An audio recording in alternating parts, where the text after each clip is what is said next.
उम्मीदवार औरंगाबाद मोहतरम जनाब इम्तियाज जलील साहब, महाराष्ट्र के पार्टी के वर्किंग प्रेसिडेंट मोहतरम जनाब डॉक्टर गफ्फार कादरी साहब, शहनशीन और मंच पर बैठे हुए तमाम कायदीन व तमाम रुफ़ा, मैं आप तमाम का शुक्रगुजार हूँ कि आज आप तमाम ने इतनी बड़ी तादाद में मजलिस इत्तेहादुल मुस्लिमीन के इंतखाबी जलसे में आपने शिरकत की। आप तमाम का बेहद शुक्रिया। मैं आपके दरमियान में इसलिए खड़ा हूँ कि आप तमाम से ये गुजारिश करूँ कि जिस तरह 2019 में आप तमाम ने मिलकर मुत्तहिद होकर औरंगाबाद की इस तारीखी पार्लिमानी सीट से इम्तियाज जलील साहब को अपना मेंबर ऑफ पार्लियामेंट मुंतखब किया। इम्तियाज जलील साहब की वो कामयाबी उनकी इनफरादी कामयाबी नहीं, ये कामयाबी औरंगाबाद की उस आवाम की थी जो ये चाहती थी कि 20 जो उनको बंदी बनाया गया था वो उससे आज़ाद होना चाहते थे। तो 20 साल की वो तमाम तकालीफ और जुल्म को इम्तियाज जलील को इसलिए कामयाब किया क्योंकि आप चाहते थे कि आपकी एक आज़ाद आवाज़ हो। और अल्हम्दुलिल्लाह आपने अपनी एक आज़ाद आवाज़ को पाया। इम्तियाज जलील की कामयाबी उस जालिमों के खिलाफ थी जिन्होंने औरंगाबाद की पार्लियामेंट की कॉन्स्टिट्यूंसी को हमेशा के लिए पसमानदा बनाकर रख दिया था। इम्तियाज जलील की कामयाबी इसलिए थी कि गरीबों और मजलूमों को एक आवाज़ मिल गई। इम्तियाज जलील की कामयाबी इसलिए भी अहम थी कि गयूर नौजवान अपने ख्वाबों को पूरा करना चाहता था। इसलिए भी जरूरी थी 30 साल के एक लंबे अरसे के बाद आपने भारत की जमहूरियत को और महाराष्ट्र की जमहूरियत को आपने मजबूत किया। और कैसे आपने मजबूत किया कि जब मुल्क को हमारे आज़ादी मिली, आज़ादी मिलने के बाद हमारे मुल्क के मुजाहिदीन आज़ादी ने यह ख्वाब देखा कि भारत की जमहूरियत, भारत का लोकतंत्र एक पार्टिसिपेटिव फॉर्म ऑफ डेमोक्रेसी पर चलेगा, जिसको उर्दू में हम कहेंगे शिराकतदारी की जमहूरियत। उन्होंने ख्वाब देखा कि भारत क्या है, एक गुलदस्ता है, इसमें हर किस्म का फूल होगा। उन्होंने भारत का तस्वुर किया कि भारत एक बाग की तरह है और उस बाग में हर फूल और 30 साल के एक लंबे अरसे के बाद कामयाब करके बड़ी कोशिशें की कि औरंगाबाद की इस पार्लियामेंट की कॉन्स्टिट्यूंसी को बेहतर से बेहतर बनाया जाए। इम्तियाज जलील ने देखा कि ये गरीब हैं, मजलूम हैं, इनकी मेहनत की कमाई ने लूट लिया, ये परेशान है, बीमार है। इम्तियाज जलील खड़ा हो गया और कहा मैं आपकी लड़ाई लड़ूंगा। बताइए 20 साल में जो बीजेपी, शिवसेना और बीजेपी के औरंगाबाद में थे, किसी ने गरीबों की तकलीफ नहीं समझा, किसी ने को इंसान के तौर पर देखा नहीं देखा। मेरे भाई यही फर्क है इम्तियाज जलील के 5 साल और वो साबिका एमपी के 20 साल का। लोकसभा में देखा, मैंने लोकसभा के बड़े बड़े सीनियर एमपी की जबानों से सुना कि पहली मर्तबा जीत कर एक एमपी आता है और मुख्तसर से वक्त में औरंगाबाद, महाराष्ट्र और देश की जनता की बात पूरी तरह से रख देता है। ये काम इम्तियाज जलील ने किया। मराठा आरक्षण का मसला आया, इम्तियाज जलील खड़े होकर पार्लियामेंट में इस बात को उठाया और कहा क्यों नहीं देते आप। बल्कि इम्तियाज जलील ने तो मराठाओं से कहा कि तुमको धोखा दिया जा रहा है, कोर्ट से आरक्षण खत्म कर दिया जाएगा। वो बात सच साबित हुई। दंगरों के आरक्षण का मसला आया, इम्तियाज जलील खड़े होकर उनके आरक्षण का मुतालबा किया।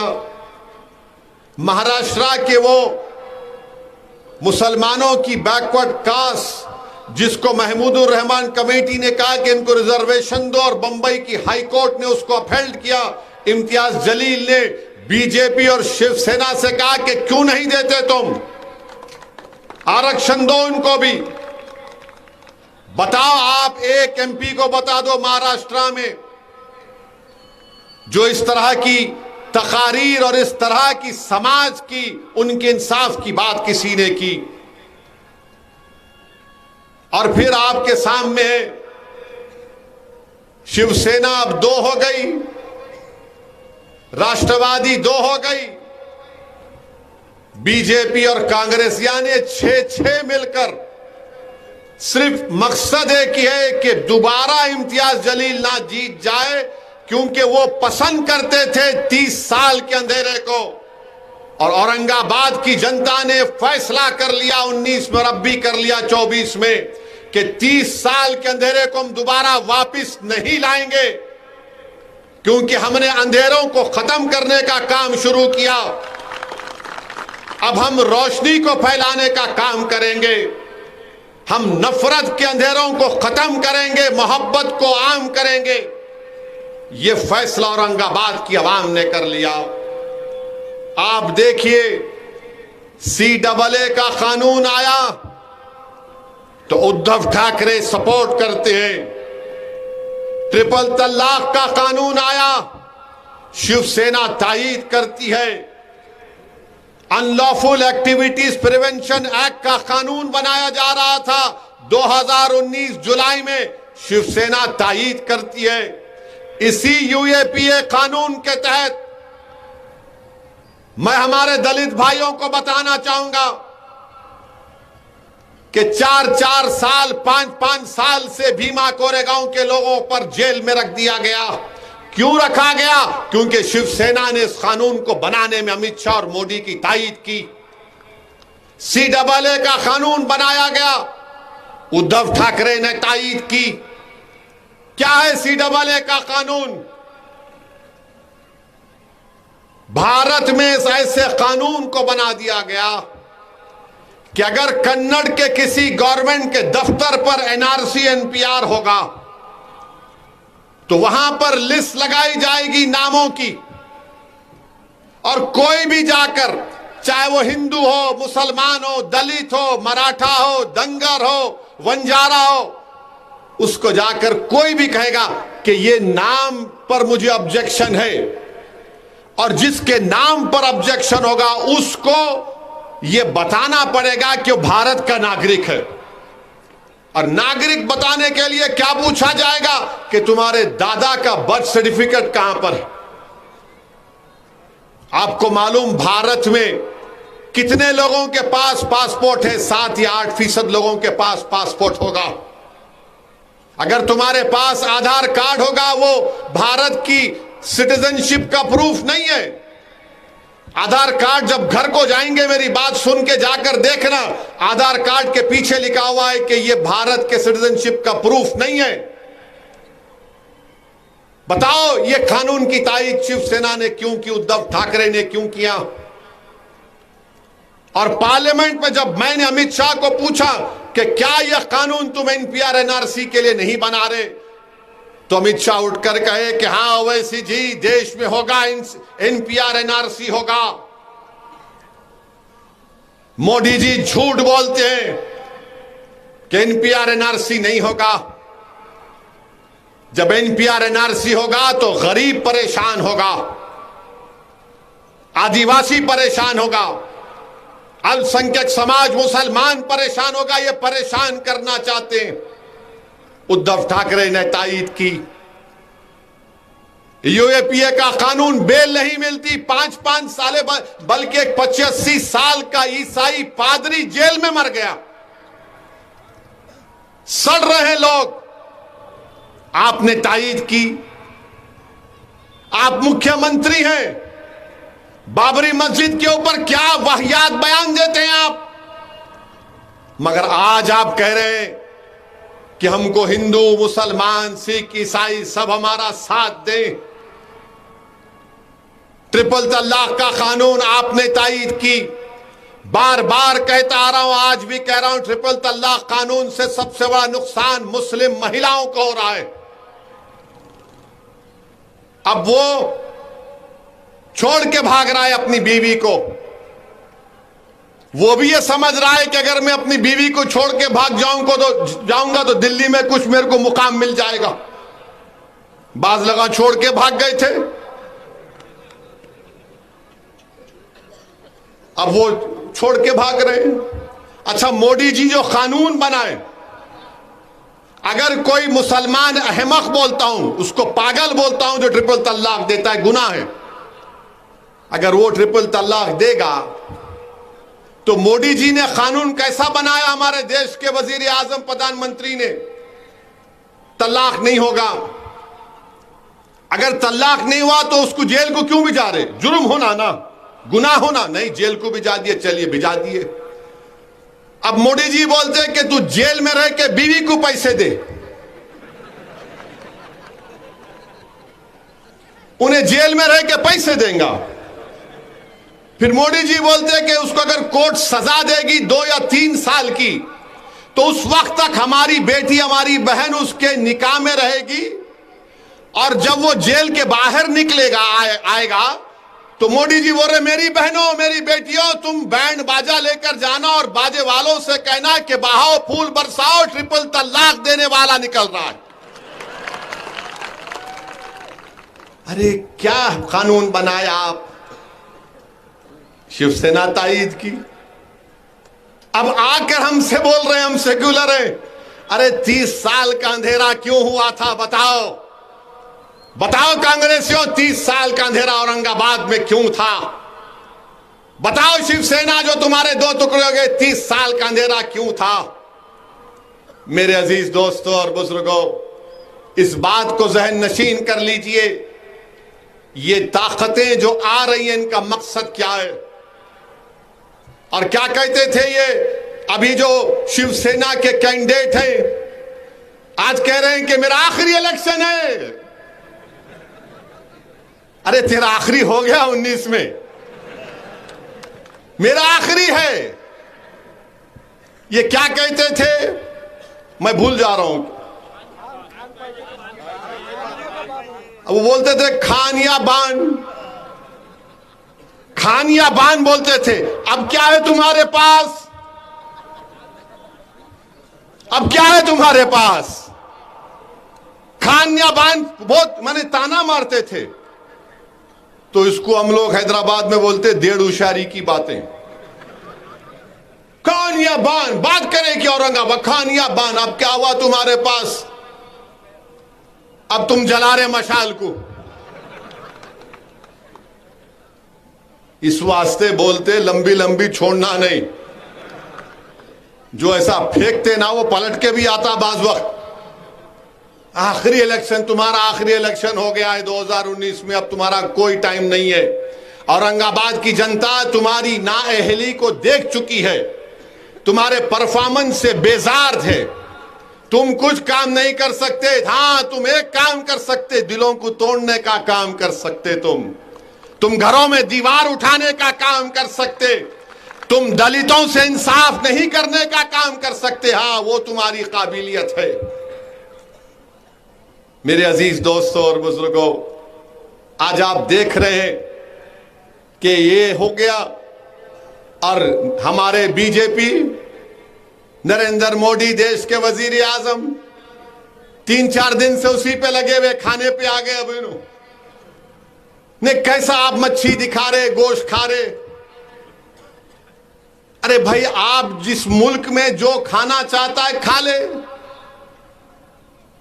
मगर देश के प्रधानमंत्री अब खाने पे आ गए। पहले बोलते थे कपड़े देखकर पहचानो, अब बोल रहे खाना देखकर पहचानो। मैं देश के वजीर आजम से पूछना चाहता हूं, क्या इलेक्ट्रल बॉन्ड मालूम ना आप लोगों को? इलेक्ट्रल बॉन्ड मालूम क्या है?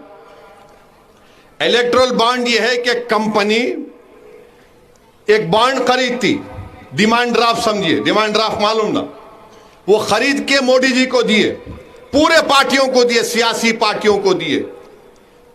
बीजेपी को मोदी जी को कितना मिला? 8,000 करोड़। हर कंपनी वाला खरीदा, बोले बादशाह सलामत, आप सुल्तान है दिल्ली के, ले लीजिए, आप दिल्ली के तख्त पे बैठे हैं। 8,000 करोड़ उनको दिए। और कोई भी सेठ पैसे दे रहा तो अपनी अम्मा की मगफरत के लिए नहीं दे रहा, अपने अब्बा की मगफरत के लिए नहीं देता उन्हें। कोई भी सेठ दे रहा तो उन्हें बोलता एक हाथ दे रहा हूं, 4 हाथ दे वापिस। तो उन्हें 8,000 करोड़ उनको मिले। तो जो जो बड़े बड़े कंपनी बीजेपी को पैसे दिए बॉन्ड में, उनको मोदी जी बड़ा बड़ा कॉन्ट्रैक्ट दे दिए, बड़ा बड़ा कॉन्ट्रैक्ट दे दिए। क्योंकि जो सेठ देता ना पैसे, उन्हें फ्री में नहीं देता। मगर मोदी जी क्या बोलते हैं? ना खाऊंगा ना खाने दूंगा, मगर बॉन्ड दिए तो पूरी दुनिया तेरी ले ले तू। 8,000 करोड़ इनको मिले। अच्छा, उसमें 8,000 करोड़ में एक गोश्त की कंपनी है, अलाना उसका नाम है, उन्होंने इनको 10 करोड़ रुपए दिए, शिवसेना को 1.5 करोड़ रुपए दिए। और दुकान किसकी बंद हो रही? कुरैशी की और कथिक भाइयों की।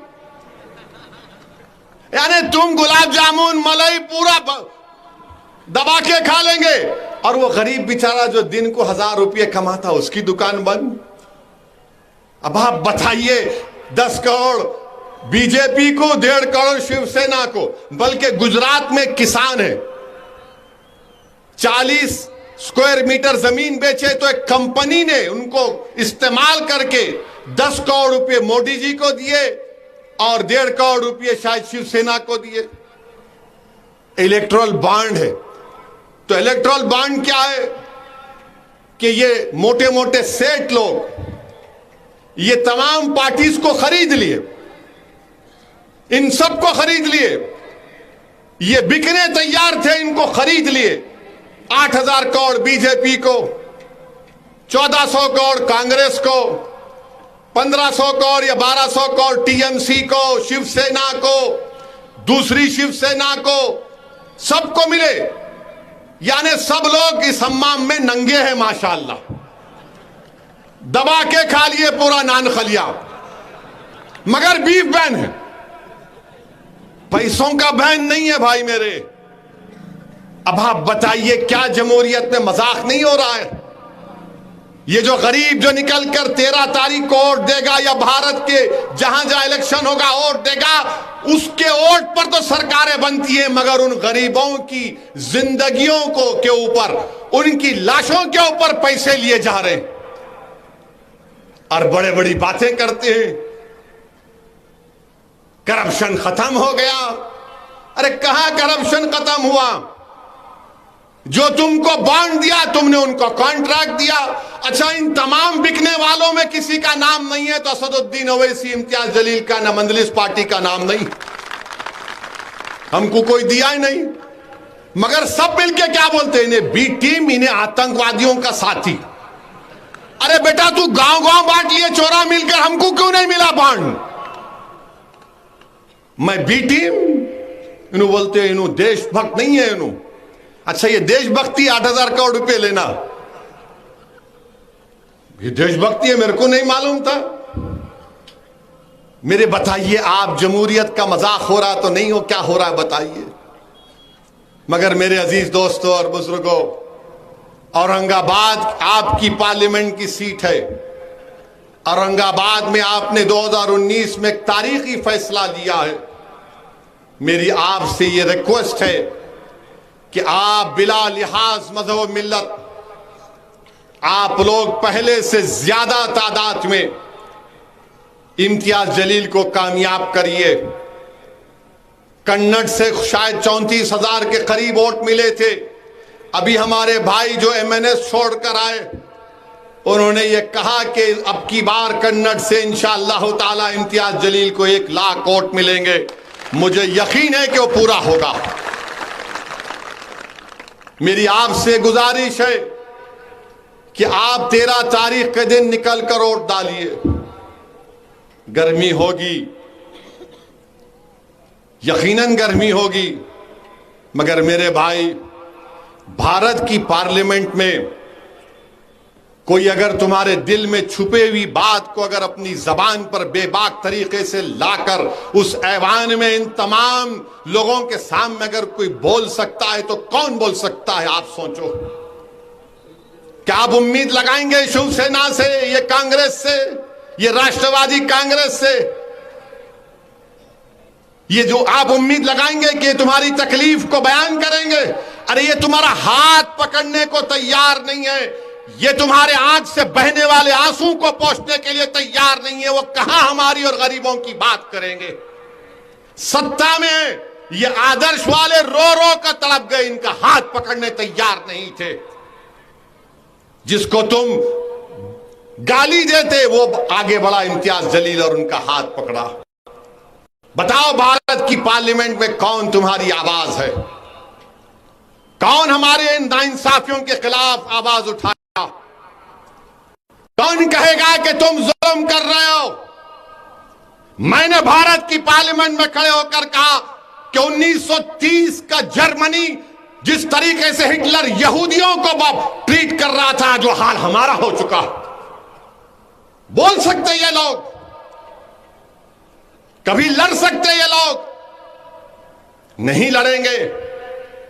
हां, कहां लड़ेंगे? जब इनको MP बनना है, सत्ता मिलना है। इनको सिर्फ इख्तिदार से मोहब्बत है, गरीबों की से कोई मोहब्बत नहीं है इन लोगों को। और आज आप देख रहे हैं कि नौजवान बेरोजगार है भारत में। इतना बेरोजगारी है इस मुल्क में, अंदाजा नहीं है। मैं तो कभी कभी एयरपोर्ट पर मुझे BJP के नौजवान मिल जाते और मुझसे शिकायत करते, तू बड़ा भाषण देता, बहुत तेज बोलता, देख के रहना। मैं ला चल बैठ। फिर आके बोलते एक सेल्फी लेना। मैं ला एक बात बोल, तेरा काम सेल्फी लेना है या नौकरी भी मिली तेरे को? बोलते बहुत प्रॉब्लम है, वो इसी भाई नौकरी नहीं है। बोला फिर क्या कर रहे तुम लोग? ये मुझे गाली देने से तुमको पेट भर जाएगा? तुम मुझे गाली दोगे, मेरे कपड़े को, मेरे दाढ़ी को गाली देने से तुमको नौकरी मिलेगी? तेरे घर में चिराग जलेगा? तेरे बच्चों की स्कूल के फीस का इंतजाम होगा? तेरी बहन की शादी का इंतजाम होगा? पूछो। खामोश हो जाते। आज एक BJP के MP है आजमगढ़ UP के, उनका वीडियो चल रहा है। उनसे पूछा गया बेरोजगारी का सवाल, तो बड़ा ही बेहतरीन जवाब उन्होंने दिया, जबरदस्त जबरदस्त जवाब दिया उन्होंने। मैं भी ताज्जुब कर रहा था कि मेरे दिमाग में क्यों नहीं आई बात। बास वक्त आप सुन के ताज्जुब करते हैं, कहां से सोचा भाई ने? तो उन्होंने ये बोले, देखो बेरोजगारी का मसला हल कैसे होगा? तुम लोग बच्चे पैदा कर रहे हो। मोदी जी और योगी जी बच्चे नहीं पैदा किए, तुम लोग पैदा कर रहे। अरे नहीं मालूम था बाप, ये ऐसा मामला है। उन्होंने कहा कि योगी जी और मोदी जी बच्चे नहीं पैदा कर रहे, आप लोग पैदा कर रहे। अच्छा तो क्या करना, बंद कर देना? क्या है ये? नहीं, उन्हें बच्चे नहीं, अरे उनका फैसला, हम एहतराम करते, मगर हम तो पैदा किए ना। हमारा बेटा है, हमारी बेटी है, हमारी बेटियां, हमारी बीवियां 9-9 महीने पेट में रख के पैदा की अपनी औलाद को। एक मां जो तकलीफ उठाती है अपनी औलाद को पेट में रखकर पैदा करते तक, वो मां ही जानती है। अब इन्हों बोल रहे नहीं तुम बच्चे नहीं पैदा करे। मेरे दिमाग में एक बात आया कि काश इससे पूछते तू कैसे पैदा हुआ था, बताना, है ना, तू कैसे पैदा हो गया फिर। अब जाहिर है मीडिया वाले कल से चलाएंगे ओवैसी का भड़काऊ भाषण। ठीक है, हम आपके दूल्हे भाई हैं, हम ही हैं, और तो मिलता नहीं है आपको। अरे तू कैसे पैदा हुआ बता। मैं सोच रहा था वीडियो देखकर, तू कैसे पैदा हुआ भाई। आम फाक से तो आनी आ गए ना, अम्मा की पेट से आप और हम आए। अब बताइए कि नौकरी नहीं मिल रही तो उन्होंने बोल रहे नूनू प्राइम मिनिस्टर और योगी बच्चे नहीं पैदा किए, तो फिर क्या उनको कैसे नौकरी मिल गई फिर प्राइम मिनिस्टर की, और उसकी हमको कहीं क्यों नहीं मिल रही। उन्होंने प्राइम मिनिस्टर बन गए 10 साल, उन्होंने अपनों 8 साल से 7 साल से मुख्यमंत्री है देश के सबसे बड़े प्रदेश के। ये बीजेपी का काम है क्या इस तरह की बात कर दो। और याद रखिए, बीजेपी संविधान को तब्दील कर सकती है। अगर दोबारा इख्तिदार सत्ता में आएगी तो संविधान को बदलेंगे। मैं हमारे दलित भाइयों से कह रहा हूं, उन तमाम भारत के बाइज्जत लोगों से कह रहा हूं जो इस संविधान को इस देश की सबसे बड़ी ताकत और कुव्वत मानते हैं, बीजेपी संविधान बदल सकती है। ये बार बार मोदी जी बोलते 4 कास्ट, याद रखो इसके पीछे बात है, राज है। तो इसलिए संविधान को बचाना है, भाईचारगी को बचाना है, औरंगाबाद को और तरक्की की राहों पर लेकर जाना है। अगर आपका एक एमपी आपकी सेहत के लिए, आपकी हेल्थ के लिए हाई कोर्ट में जाकर बहस कर सकता है, तो 20 साल से ये क्या कर रहा था आदमी। इसीलिए मेरी आप तमाम से अपील है कि आप तमाम मिलकर, पूरे एक होकर, हम हर समुदाय से हो सकते हैं, मगर औरंगाबाद इन तमाम चीजों से बड़ा है। औरंगाबाद में बसने वाले गरीब और मजलूमों का मुस्तकबिल अच्छा करना है, फ्यूचर, गरीबों को इंसाफ दिलाना है। आपने 5 साल का मौका दिया, और ये जो लोग पूछ रहे हैं ए 5 साल में क्या किया रे, तू 20 साल में क्या किया, बोल। नहीं बोलेंगे, बोलेंगे भड़काऊ नेता है। मेरे भाई, इसीलिए हम आपसे अपील कर रहे हैं कि 13 तारीख के दिन सुबह सुबह अपने घर से निकलकर पोलिंग बूथ को जाइए। अच्छा, जाते वक्त सेल फोन लेके मत जाओ, हाथ में सेल फोन नहीं रहना। हमारे पास एक मिजाज बना हुआ है मुसलमानों में, सेल फोन लेके जाते, उन्हें ऑफिसर होता सेल फोन अलाउड नहीं है। तेरी तो मैंने आता घर को जा रहा हूं, अरे कहीं को जा रहा, ठहर ना, चलो तुम भी चलो, अरे अम्मा को लेके चले आता। सेल फोन मत लेके जाओ बाबा, वोट डाल के सेल्फी लो। असद भाई पतंग, कन्नड़ में हाल हवा में पतंग, वो करना, वैसे ही करना। पोलिंग बूथ को सेल फोन लेके नको जाओ, वोट देखो, जहां पतंग का निशान दिखा बटन दबाओ, टी आवाज आती है, वो टी आवाज के साथ बाजू मशीन में एक चिट्ठी निकलती, जरा गौर से देखो, उसमें पतंग निशान गिरा नहीं गिरा, गिरा, पास हो गया आप अल्हम्दुलिल्लाह। उसके बाद निकल के सेल्फी लेके देखो पतंग कोट डाला आज। मगर सेल फोन लेके मत जाइए, और खुदा के लिए अपने पूरे घर वालों को लेके जाइए, जितने बच्चे हैं माशाल्लाह लेके जाइए, सब जाइए, वोट डालिए, और MIM पार्टी और इम्तियाज जलील को कामयाब करिए। बहुत बहुत शुक्रिया। अस्सलाम वालेकुम व रहमतुल्लाहि व बरकातहू। धन्यवाद साहब। मैं आसिफ साहब से गुजारिश करता हूँ कि हमारे